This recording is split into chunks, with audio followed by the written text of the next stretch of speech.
Hello everybody, आज का हमारा टॉपिक है इलेक्ट्रोमैग्नेटिक वेव्स। अपने पिछले लेक्चर में हमने displacement current and Maxwell's equations हमने वो स्टडी किया था। अगर आपने मैक्सवेल्स इक्वेशंस नहीं देखी हैं तो आप क्लास 12th की प्लेलिस्ट में जाके मेरे चैनल पे आप देख सकते हैं, तभी आपको थोड़ा सा इसे समझने में भी आसानी होगी। आज की बात करते हैं। आज हम इलेक्ट्रोमैग्नेटिक वेव्स का जनरेशन कैसे होता है, कैसे ये प्रोड्यूस होती हैं, क्या इनकी प्रॉपर्टीज़ होती हैं, क्या एप्लीकेशंस होती हैं, कितने टाइप्स की होती हैं, पूरे को हम स्टडी करने वाले हैं। इलेक्ट्रोमैग्नेटिक वेव्स जैसे कि नाम से ही पता चल रहा है, इसके अंदर इलेक्ट्रिकल एंड मैग्नेटिक दो तरीके के फील्ड्स होते हैं, electric field and magnetic field, और वो दोनों फील्ड एक दूसरे के परपेंडिकुलर प्रोपेगेट करते हैं और direction of motion of wave के परपेंडिकुलर प्रोपेगेट करते हैं। कैसे करते हैं अभी देखेंगे।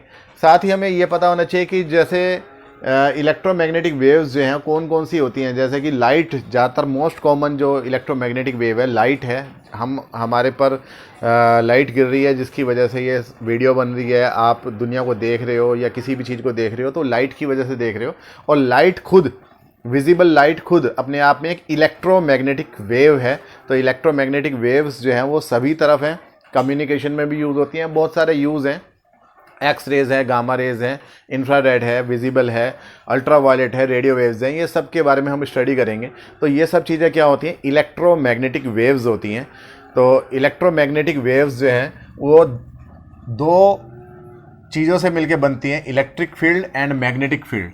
तो सपोज ये आपकी एक्स एक्सिस है, इसके परपेंडिकुलर वाई एक्सिस है, और दोनों के प्लेन के परपेंडिकुलर आउटवर्ड ये आपकी जेड एक्सिस है। तो इलेक्ट्रोमैग्नेटिक वेव्स जो अब बनती हैं तो वो इलेक्ट्रिक एंड मैग्नेटिक फील्ड से बनती हैं। तो ये एक आपका इलेक्ट्रिक फील्ड हो गया। ये फ्री स्पेस में जनरेट हो सकती हैं, बिल्कुल वैक्यूम में जनरेट हो सकती हैं, जहाँ कुछ भी नहीं है, हवा भी नहीं है, वैक्यूम में भी जनरेट हो सकती हैं। यानी इनके इलेक्ट्रोमैग्नेटिक वेव्स को चलने के लिए, प्रोपेगेट करने के लिए किसी मीडियम की ज़रूरत नहीं होती है। तो ये भी एक इसकी प्रॉपर्टी है कि इन्हें कोई मीडियम नहीं चाहिए। और इसमें इलेक्ट्रिक फील्ड अगर ऑसिलेट कर रहा है अलोंग वाई एक्सिस, ऊपर नीचे, तो मैग्नेटिक फील्ड जनरेट जो होगा, मैग्नेटिक फील्ड जो वाइब्रेशन करेगा वो अलोंग जेड एक्सिस करेगा। तो जेड एक्सिस यानी कि बाहर की तरफ, इस प्लेन के परपेंडिकुलर बाहर की तरफ। तो इलेक्ट्रिक फील्ड तो इस तरीके से प्रोपेगेट कर रहा है वाइब्रेशन करते हुए, जबकि मैग्नेटिक फील्ड इस तरीके से प्रोपेगेट कर रहा है वाइब्रेशन करते हुए। तो ये आपका इलेक्ट्रिक फील्ड है जो कि एक्स वाई प्लेन में है, वाई एक्सिस की तरफ है। इसकी वैल्यू पहले 0 है, फिर यहाँ पे थोड़ी सी इंक्रीज़ हो गई है, यहाँ और इंक्रीज़ हो गई है, यहाँ उससे ज़्यादा इंक्रीज़ हो गई है, और फिर डिक्रीज़ होके वापस 0 हो गई है इस पॉइंट पे। ये एक टाइम इंस्टेंट पे हमने ये पिक्चर ड्रॉ किया है। और इसी तरह से अपोजिट डायरेक्शन में वाइब्रेशन हो रहा है इलेक्ट्रिक फील्ड का। ये प्योर वाइब्रेशन है, इलेक्ट्रिक फील्ड का वाइब्रेशन है, यहाँ पे कोई भी मीडियम नहीं है। तो ये जैसे ट्रांसवर्स वेव होती हैं, ये ट्रांसवर्स वेव के फॉर्म में वाइब्रेशन हो रहा है। वेव चल रही है अलोंग एक्स एक्सिस, वाइब्रेशन हो रहा है इलेक्ट्रिक फील्ड का अलोंग वाई एक्सिस। तो इलेक्ट्रिक फील्ड की जो मैक्सिमम वैल्यू है, पीक वैल्यू है, इस पीक वैल्यू को बोलते हैं ई नोट। तो ये वाला जो वेक्टर है, सबसे बड़ा वाला वेक्टर, ये ई नोट है, और ये आपका इलेक्ट्रिक फील्ड है। इलेक्ट्रिक फील्ड यहाँ पर जो वेराई करता है वो एक वेव की इक्वेशन के तरीके से करता है। इसका फॉर्मूला आता है E equal to E naught sine k x minus omega t. ये इलेक्ट्रिक फील्ड का फॉर्मूला है जो कि इलेक्ट्रोमैग्नेटिक वेव का इलेक्ट्रिक फील्ड है। मैग्नेटिक फील्ड जो है वो इन के परपेंडिकुलर, यानी एक्स एक्सिस और वाई एक्सिस दोनों के परपेंडिकुलर जेड एक्सिस की डायरेक्शन में वाइब्रेट कर रहा है। तो ये आपका दूसरे वाला जो हम बना रहे हैं, वाइब्रेशंस बना रहे हैं, ये आपका मैग्नेटिक फील्ड के बना रहे हैं। ठीक है, तो ये मैग्नेटिक फील्ड हो गया। ये दूसरे कलर का पेन मैंने यूज़ किया जानबूझ के, ताकि थोड़ा सा डिफरेंस आपको दिखाई दे।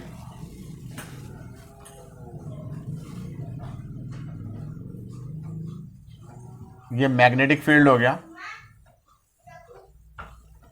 तो आप ये देखिए, मैग्नेटिक फील्ड भी जैसे ये फॉर्मूला है इलेक्ट्रिक फील्ड का, वैसे ही मैग्नेटिक फील्ड का फॉर्मूला है B note sine k x minus omega t. ये मैग्नेटिक फील्ड का फॉर्मूला है, जहां पर ये जो है मैग्नेटिक फील्ड की पीक वैल्यू है बी नोट। ये मैग्नेटिक फील्ड की सबसे जो बड़ी वैल्यू है, मैक्सिमम वैल्यू है, पीक वैल्यू है, ये आपकी कितनी है, बी नॉट है। तो मैग्नेटिक फील्ड वाइब्रेट कर रहा है अलोंग जेड एक्सिस, इस तरीके से वाइब्रेट कर रहा है, और इलेक्ट्रिक फील्ड वाइब्रेट कर रहा है अलोंग वाई एक्सिस। यानी कि इलेक्ट्रिकल एंड मैग्नेटिक फील्ड दोनों एक दूसरे के परपेंडिकुलर वाइब्रेट करते हैं, और इन वाइब्रेशन से ही इलेक्ट्रोमैग्नेटिक वेव जनरेट होती है और ये आगे की तरफ प्रोपेगेट करती है। हमने अपने पिछले लेक्चर में समझा था कि मैक्सवेल्स इक्वेशंस में कि टाइम वेराइंग जो इलेक्ट्रिक फील्ड होता है उसकी वजह से मैग्नेटिक फील्ड जनरेट होता है, और जो टाइम वेराइंग मैग्नेटिक फील्ड होता है उसकी वजह से इलेक्ट्रिक फील्ड जनरेट होता है। तो यहाँ पर ये जो इलेक्ट्रिक फील्ड है ये टाइम वेराइंग मैग्नेटिक फील्ड को जनरेट कर रहा है, और जो मैग्नेटिक फील्ड है ये टाइम वेराइंग इलेक्ट्रिक फील्ड को जनरेट कर रहा है। यानी दोनों ही एक दूसरे को जनरेट कर रहे हैं और ये वेव आगे की तरफ प्रोपेगेट कर रही है। इसके लिए हमें चाहिए होता है एक एक्सीलरेटेड चार्ज, यानी कि एक चार्ज है। अगर हमें इलेक्ट्रोमैग्नेटिक वेव जनरेट करनी है तो उसके लिए हमें एक एक्सीलरेटेड चार्ज चाहिए, बिकॉज इनिशिएट कहाँ से होगा, शुरुआत कहाँ से होगी भाई, इलेक्ट्रिक फील्ड में चेंज या मैग्नेटिक फील्ड में चेंज प्रोड्यूस कहाँ से होगा।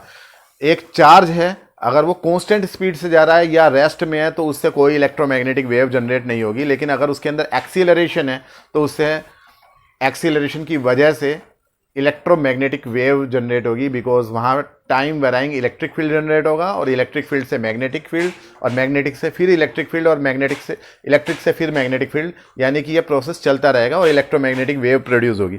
इलेक्ट्रोमैग्नेटिक वेव की जो क्वालिटीज़ हैं, एक तो ये वैक्यूम में चल सकती है, ये ट्रांसवर्स होती हैं, नेचर में कैसी होती हैं भाई, ये वैक्यूम में चल सकती है, ये हो गया, और ये जो है ट्रांसवर्स वेव है।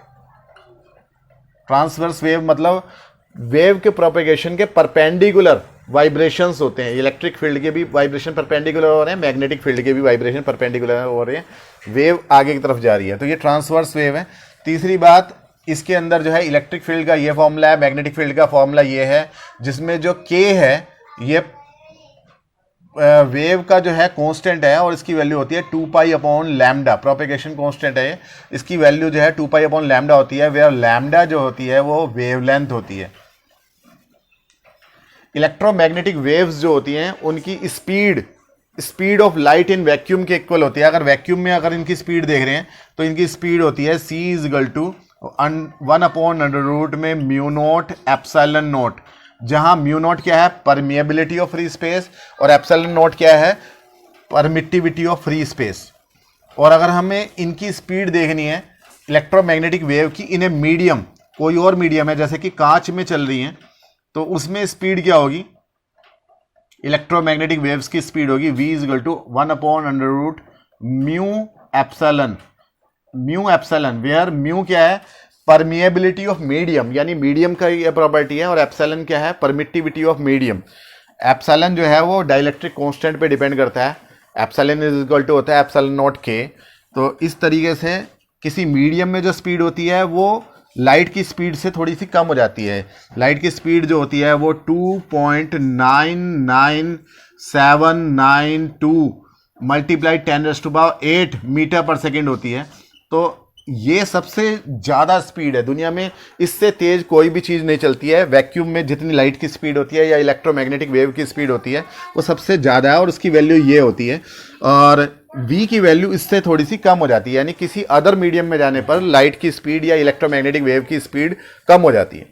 अगली बात, इलेक्ट्रोमैग्नेटिक वेव्स जो होती हैं उसके अगर हम इलेक्ट्रिक फील्ड और मैग्नेटिक फील्ड दोनों का रेशियो देखें तो वो भी किस चीज़ के इक्वल होता है, speed of light in vacuum c के इक्वल होता है। नेक्स्ट है आपका इलेक्ट्रोमैग्नेटिक वेव के लिए अगर आप इसके देखें कि तो इसके अंदर एनर्जी होती है, एनर्जी कितनी होती है इसकी, h न्यू एनर्जी है ये, जहां न्यू क्या है, ये न्यू बोलते हैं, v की तरह बनता है एक साइड में, न्यू = क्या है, फ्रीक्वेंसी। साथ ही साथ इसकी जो एनर्जी की डेंसिटी है, एनर्जी डेंसिटी यानी कि पर यूनिट वॉल्यूम में से कितनी एनर्जी पास हो रही है, तो वो एनर्जी डेंसिटी है। वो अगर हम इलेक्ट्रिक फील्ड की एनर्जी डेंसिटी देखें, UE देखें, तो 1/2 एप्सिलॉन नॉट E² होता है, जबकि अगर हम मैग्नेटिक फील्ड की एनर्जी डेंसिटी देखें तो 1/2 नीचे म्यू नॉट आता है और बी स्क्वायर होता है। ये एनर्जी डेंसिटी है। ये फॉर्मूलाज आपको डायरेक्ट लिखने हैं एग्जाम में आए तो, इलेक्ट्रोमैग्नेटिक वेव्स के बारे में आए तो ये सब प्रॉपर्टीज आप लिख सकते हो, ये फिगर भी बनानी है। तो ये इसकी एनर्जी डेंसिटी है। अगली बात है इसके अंदर मोमेंटम होता है, यानी कि ये किसी भी सरफेस को जो है आप पे गिरने पर उस पर फोर्स अप्लाई करती है, उसमें मोमेंटम ट्रांसफ़र कर सकती है, लेकिन ये मोमेंटम बहुत ही कम होता है जिसकी वजह से हम इसे फील नहीं कर पाते हैं। लेकिन स्पेस में या इलेक्ट्रोमैग्नेटिज्म में जब साइंटिफिक एक्सपेरिमेंट्स होते हैं तो वहाँ पर ये मोमेंटम काफ़ी इंपॉर्टेंट रोल प्ले करता है। तो इलेक्ट्रोमैग्नेटिक वेव्स जो होती हैं वो ये सारी प्रॉपर्टीज़ को शो करती हैं। इससे अलग अगर हम देखें तो ये पोलराइजेशन को भी शो करती है, या रिफ्लेक्शन, रिफ्रैक्शन या इंटरफेरेंस को भी शो करती हैं। तो ये सारी चीज़ें इलेक्ट्रोमैग्नेटिक वेव्स की प्रॉपर्टीज़ हैं। इलेक्ट्रोमैग्नेटिक वेव्स जो होती हैं वो कई तरीके की होती हैं। रेडियो वेव्स, सबसे कम एनर्जी की जो वेव्स होती हैं वो कौन सी होती हैं? रेडियो वेव्स होती हैं। तो फर्स्ट टाइप की आ गई आपकी रेडियो वेव्स, जिससे हम मोबाइल कम्युनिकेशन या टीवी का कम्युनिकेशन होता है, वो रेडियो वेव्स होती हैं। सेकंड, इससे ज़्यादा एनर्जी की या इससे ज़्यादा फ्रीक्वेंसी की जो होती हैं वो माइक्रोवेव्स होती हैं। माइक्रोवेव्स जो होती हैं माइक्रोवेव ओवंस में यूज़ होती हैं। माइक्रोवेव से ज़्यादा होती हैं आपकी इंफ्रारेड वेव्स। इंफ्रारेड जो होती हैं जिससे हमें गर्मी का एहसास होता है वो इंफ्रारेड होती हैं। इंफ्रारेड से ज़्यादा होती है एनर्जी की विजिबल रेज। विजिबल रेज जिससे हम दुनिया को देखते हैं, जिसमें violet, indigo, blue, green, yellow, orange, red, ये सारे कलर्स आते हैं, विजिबल रेज होती हैं। विजिबल रेज से ज़्यादा जो एनर्जी होती है या ज़्यादा जो फ्रीक्वेंसी होती है वो होती है आपकी अल्ट्रा वॉयलेट की। ये भी क्या है, आपकी इलेक्ट्रोमैग्नेटिक वेव्स हैं। अल्ट्रा वायलेट जो है वो बॉडी को हार्मफुल होती हैं बॉडी के लिए, और सनस्क्रीन वगैरह में इससे बचाने के लिए लोशन वगैरह होता है जो अल्ट्रा वायलेट रेज से बचाता है। सूरज की किरणों में अल्ट्रा वायलेट रेज होती हैं और अल्ट्रा वायलेट से हमारे को ओजोन की लेयर भी बचाती है। और 6 नंबर पे आती हैं आपकी एक्स रेज। एक्स रेज की एनर्जी इनसे ज़्यादा है सबसे, ठीक है, और फ्रीक्वेंसी भी ज़्यादा है। एक्स रेज का यूज़ जो होता है वो आपका एक्सरे, बॉडी का एक्सरे लेने में किया जाता है, कहीं पे हड्डी टूटी हुई हो उसका पता लगाने में। उससे ज़्यादा एनर्जी होती है आपकी गामा रेज में। सबसे ज़्यादा एनर्जी की जो इलेक्ट्रोमैग्नेटिक वेव्स होती हैं वो आपकी होती है गामा रेज। गामा रेज जो होती हैं वो सबसे ज़्यादा एनर्जी की होती है, और ये एटॉमिक बॉम्ब में या न्यूक्लियर रिएक्शंस में प्रोड्यूस होती हैं। तो ये ऊपर से नीचे की तरफ एनर्जी भी इंक्रीज होती चली आ रही है, साथ ही साथ फ्रीक्वेंसी न्यू भी इंक्रीज होती चली आ रही है। और अगर हम वेवलेंथ देखें तो ऊपर से नीचे की तरफ डिक्रीज होती चली आ रही है, बिकॉज एनर्जी एंड वेवलेंथ या फ्रीक्वेंसी और वेवलेंथ एक दूसरे के इन्वर्सली प्रोपोर्शनल होती हैं। तो उम्मीद है कि आपको समझ में आया होगा। साथ ही हम एक और इसका जो है फोटो आपको साथ में दे रहे हैं, फोटो भी उसमें से आप इसके बारे में डिटेल में स्टडी कर सकते हो। Thank you.